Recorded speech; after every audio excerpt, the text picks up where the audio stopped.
Hello, scientists! It's so good to see you again. Welcome back to Room 9, our region's largest classroom.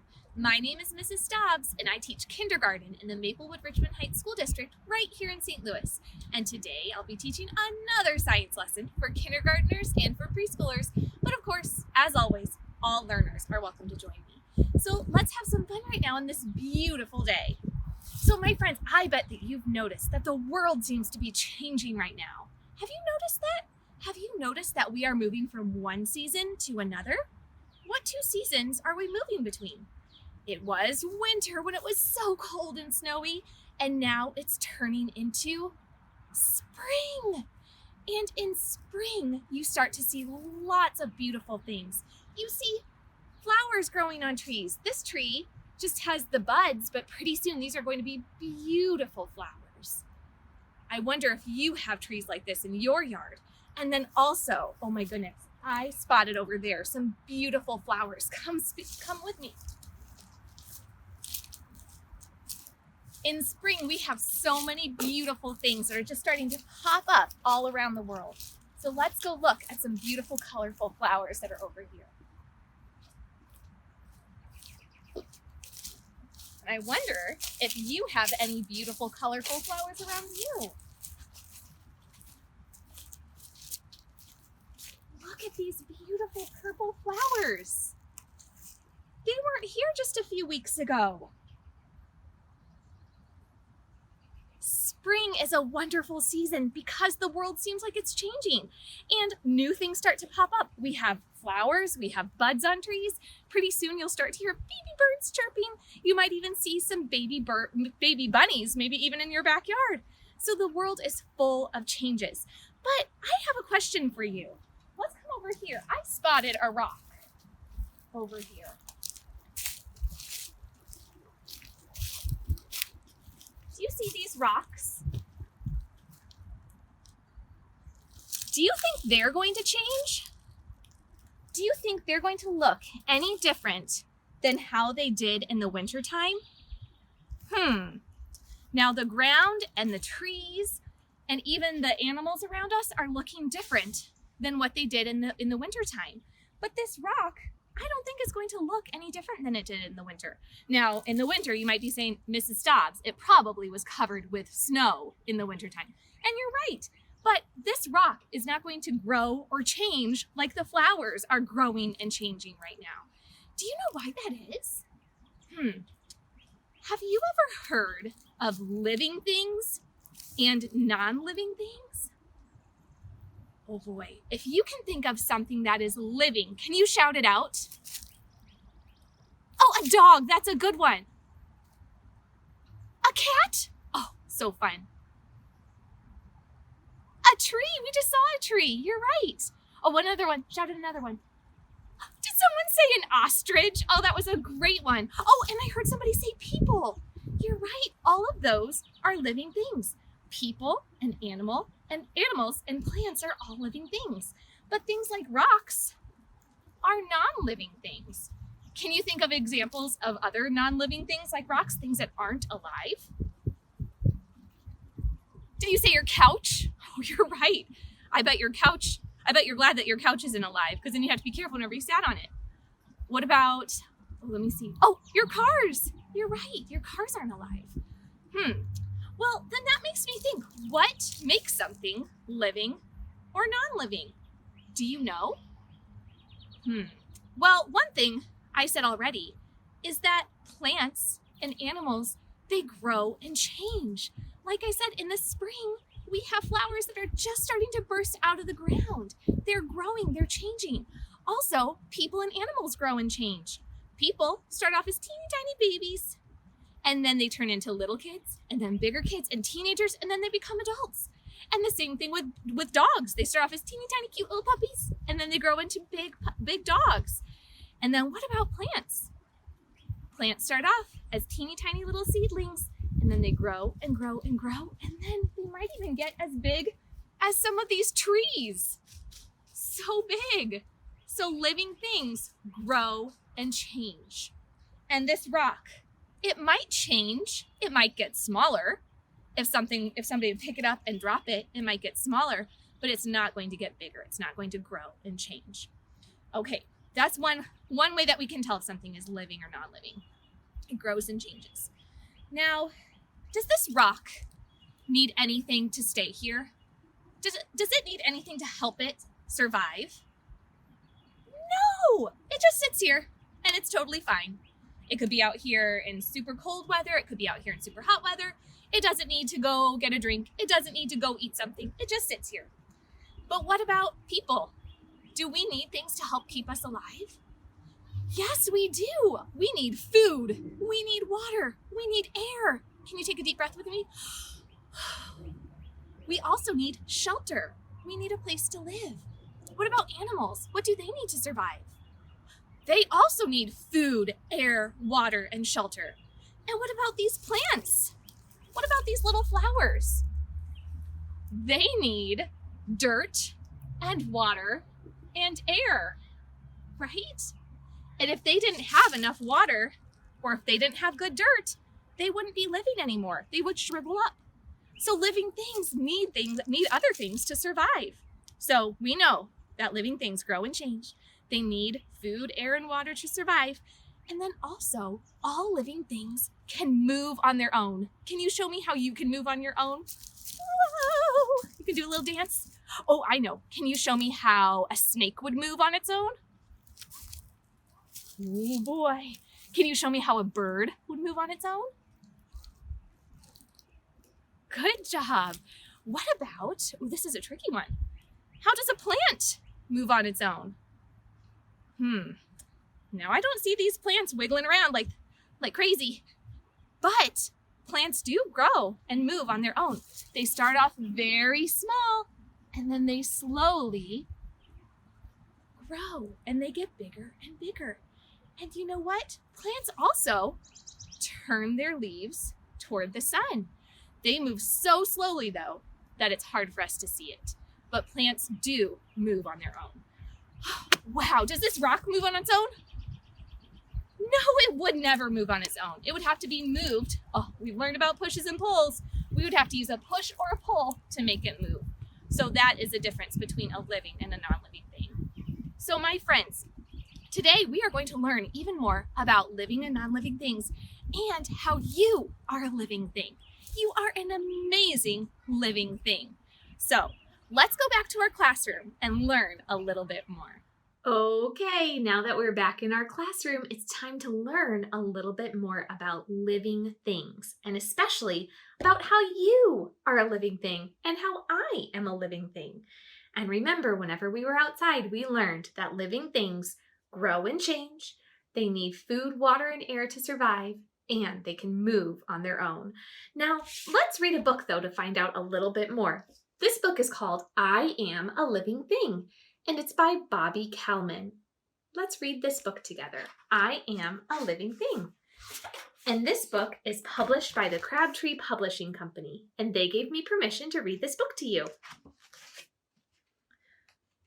Ooh, this book is an informational book. Look at that table of contents. We are going to find out, am I a living thing? I am made of cells. Do you know what cells are? I am all that. What do I need? I need water. I need air. I need sunlight. I need energy. I need food. I need people. I need other things. I grow and change. And then at the end, there's words to know and an index.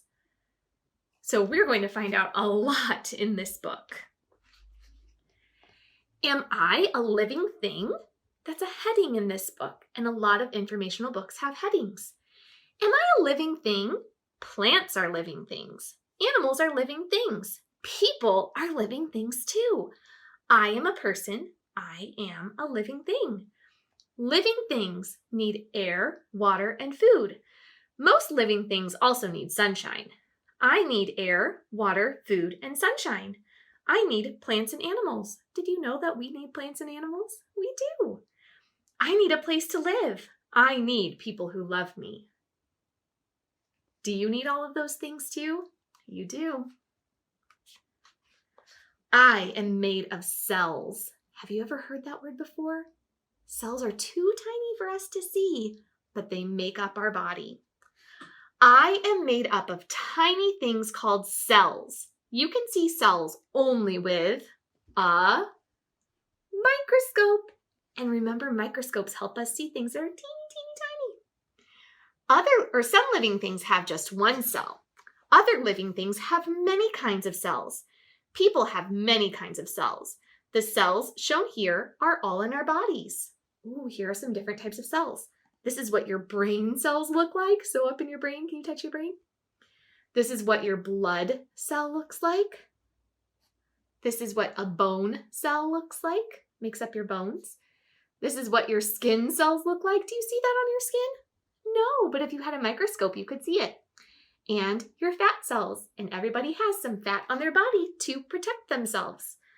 Blood flows through our bodies. Which cells are blood cells? Do you remember right here?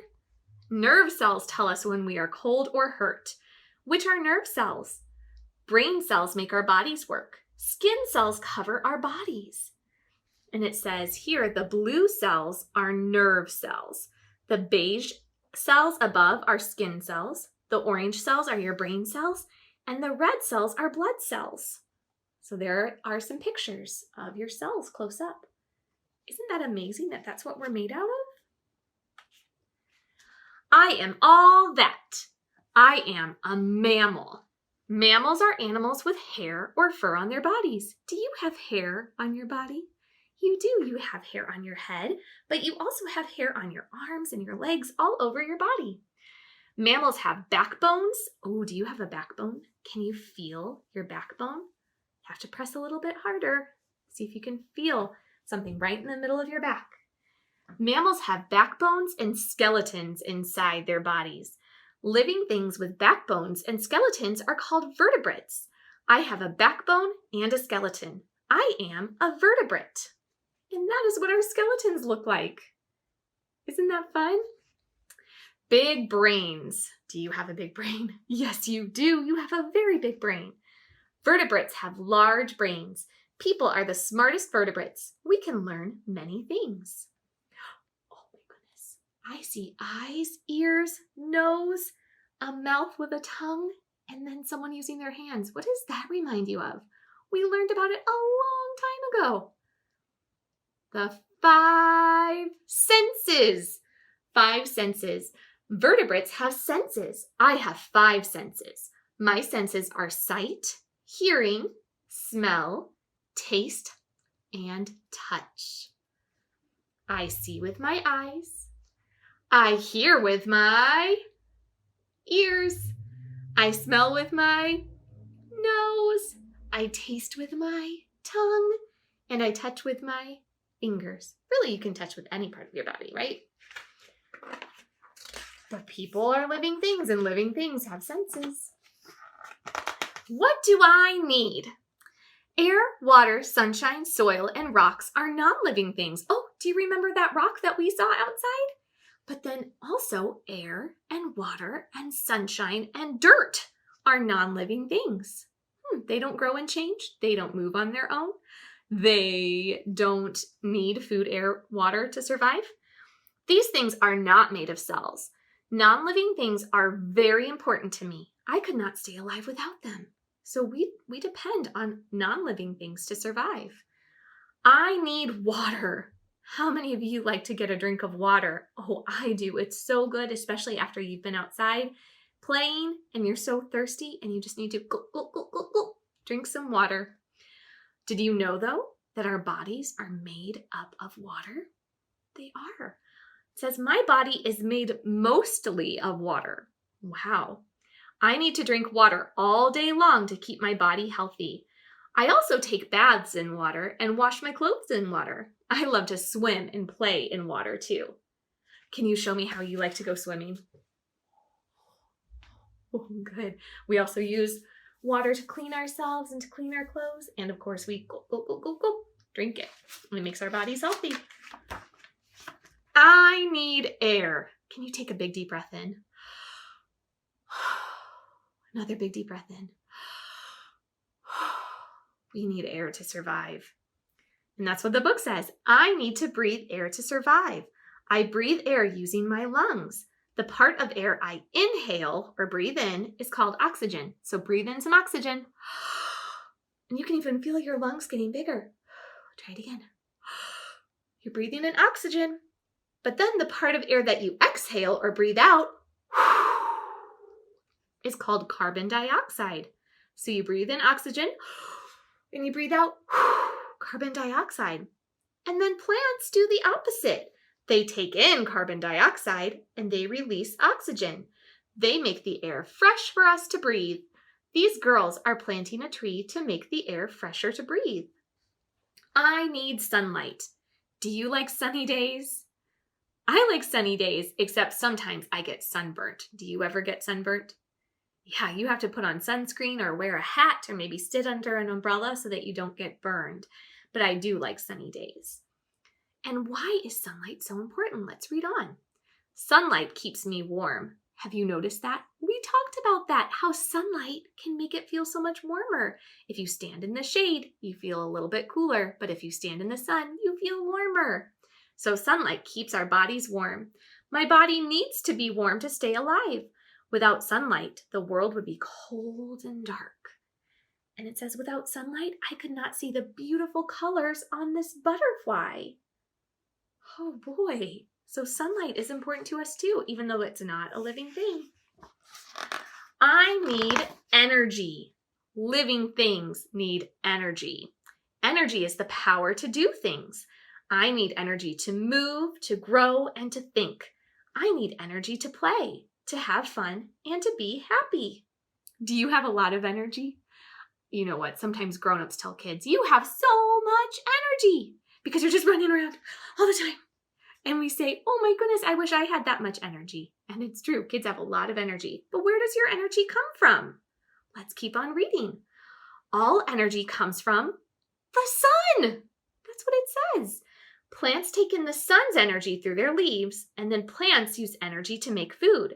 The energy of the sun is in all these fruits. So the sun, or the plants, take energy from the sun, and they make food, and then what do? What do we do to those vegetables and fruits? We eat them, and then the energy is inside of us.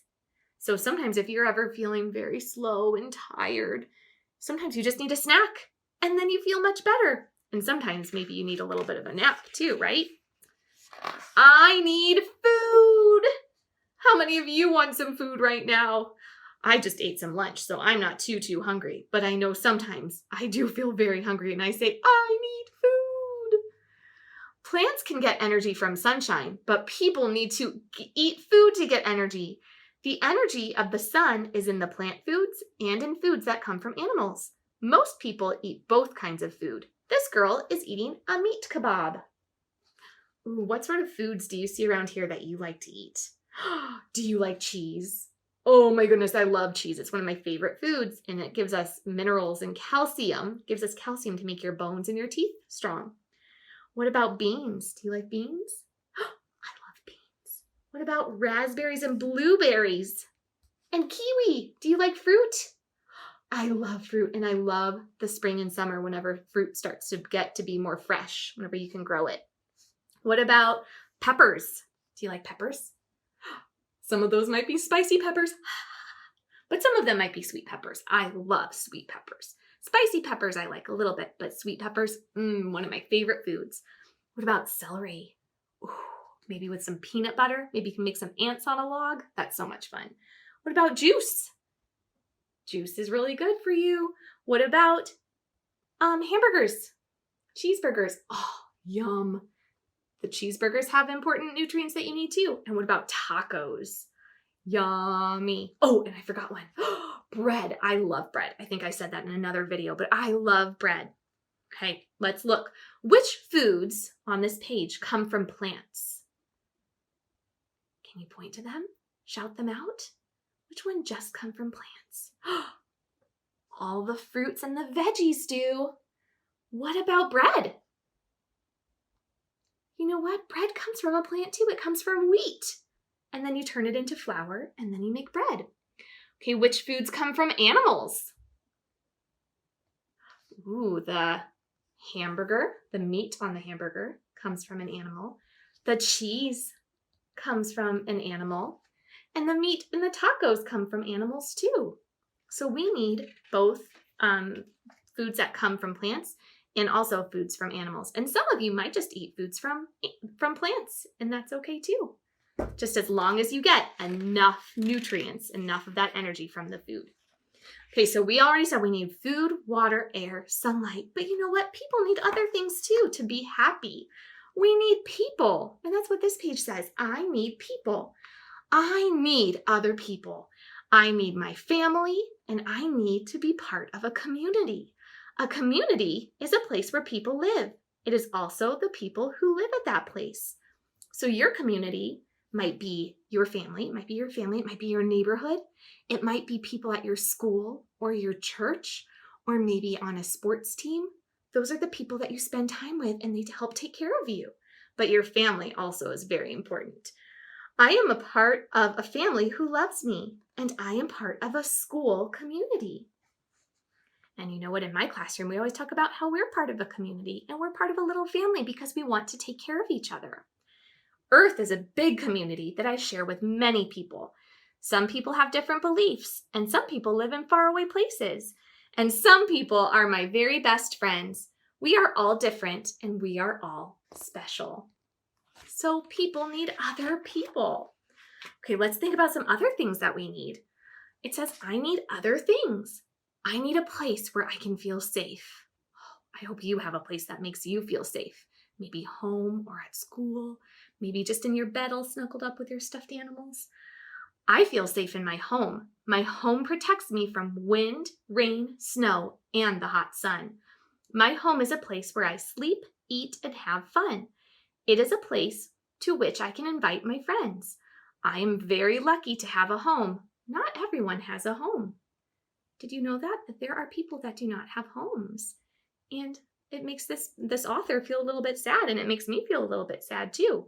But the author says, I'm very lucky to have a home. So if you have a home, you're very, very lucky. Let's see what else we need. I need clothes. My brother and I like to play in the snow. We wear jackets, hats, and boots to keep us warm.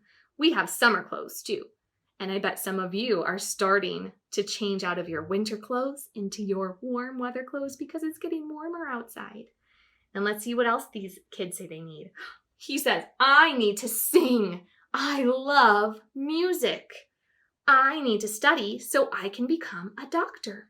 And you guys are learning right now. That is something that's important for kids to do, is to learn. And I need to be me. So you need to be yourself and to be unique. Okay, let's learn a little bit more. I grow and change.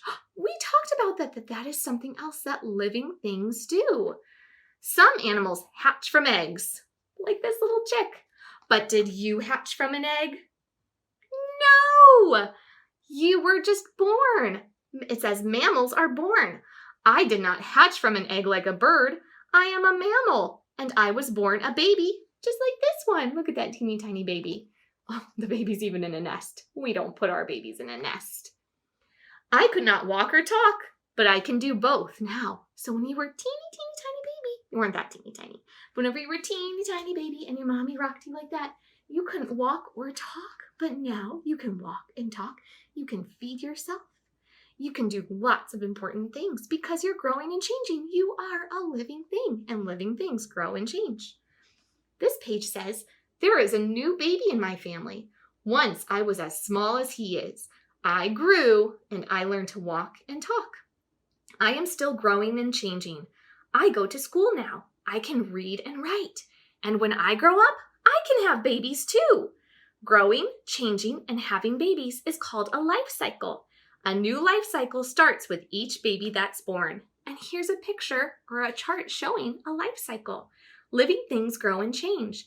They can make babies when they become adults. So here's a baby, a growing child, a teenager, and then an adult. And now that adult has a baby, and that baby's going to grow up. And then here's our words to know and index. Do some of those pictures look familiar? I bet they do. So friends, now we know that we are living things and we need special things to help keep us alive. We need food, water, air, and shelter, But then we also need things like sunlight because that helps us get the food that we need, right? And then there are also some other important things that we need, like community and other people and family, and then maybe even some fun things too, right? So I am a living thing. Now, my friends, we've talked a lot about what living things are. We said that living things, they need all those things that we just said. They can move on their own, and you can definitely move on their own. And also, they can grow and change. So one thing that I want to challenge you today is to ask your grown-up if you have pictures of yourself whenever you were a baby, so you can see how you've grown and changed throughout the years. And you know what? I went through some of my old pictures and I picked out some so that you can see how I've grown and changed. Do you want to see them? This is me whenever I was 6 months old. That's baby Mrs. Stobbs. Look how tiny I was. Do I look the same? Here I am whenever I'm 1 year old. Just 1 year old, so a little bit older than this one. But you can see that I've started to grow and change. Okay, let's do this one. This one's a little bit smaller. Here I am whenever I was 2. You can see my hair is getting longer and I'm getting bigger. Here I am whenever I'm 5. Again, getting bigger and bigger. Here I am, let me put that one down. Here I am whenever I'm 8. Again, I'm getting bigger, and you can even start to see that I have big grown-up teeth in that picture. Okay, and then here I am whenever I am, let's see, I'm 10. And then here I am now. So I've grown and changed. So that's something really fun that you can do this week, is to look back at your baby pictures to see how you've grown and changed. All right, well, I'll see you next week, and we'll continue learning about living things. Bye.